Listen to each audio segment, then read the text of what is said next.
Yesterday we began a short series here on who Jesus Christ is, as He is central to everything we believe and all that we hold dear. There's little, perhaps nothing that we could ever contemplate and consider that's more important than Jesus. Just think about it in our own thought life. How many things we think about, how many things we consider, how many things we get distracted by that really don't matter very much. Matter of fact, next week we won't remember many of the things we thought about this week. Our minds are often going off on tangents, considering this, that, and the other. Some of those things are necessary, of course, but other things are quite trivial. To actually be able to think seriously, even for short periods of time, about Jesus is a great privilege and a wonderful blessing. We don't do that enough, most of us. I know I don't. And so as we're looking together about this series of thinking about Jesus, thinking about Christ, considering Him, as Hebrews tells us to do, it's a great opportunity for us to sit down for a few moments and just think about who Jesus is and what He has done. Right now we're looking about who He is. I'm going to read from John chapter 1, verses 1 and 2. And the first chapter of John and the first chapter of Hebrews kind of dovetail together. They overlap in a lot of things, and they tell us a lot about Jesus Christ. In the first two verses of John 1, it says, "In the beginning was the Word, and the Word was with God, and the Word was God. In the beginning, He was in the beginning with God." So just those two verses say a lot, doesn't it? He is called here the Word, or the Logos, or the communication of God to us. In the beginning was that Logos, that Word. And He was with God, and He was God. And so we find right off the bat that He is God. He is deity.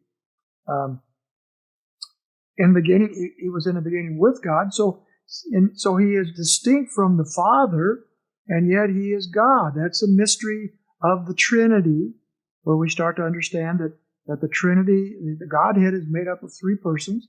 They're equal in essence, equal in nature. They cannot be divided in many ways, and yet there are three persons that make up the Godhead, and Jesus Christ is considered the second person of that Trinity.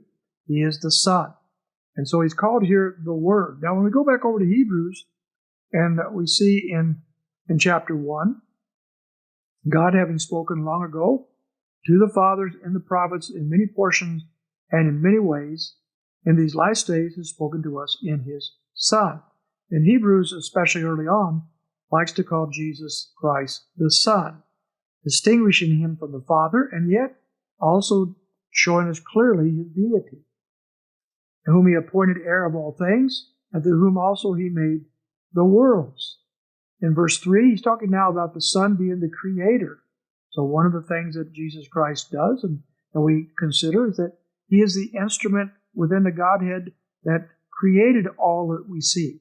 In the beginning, God created, it said in Genesis chapter 1, but now we're told that He is the one who created all things, through whom also He made the worlds.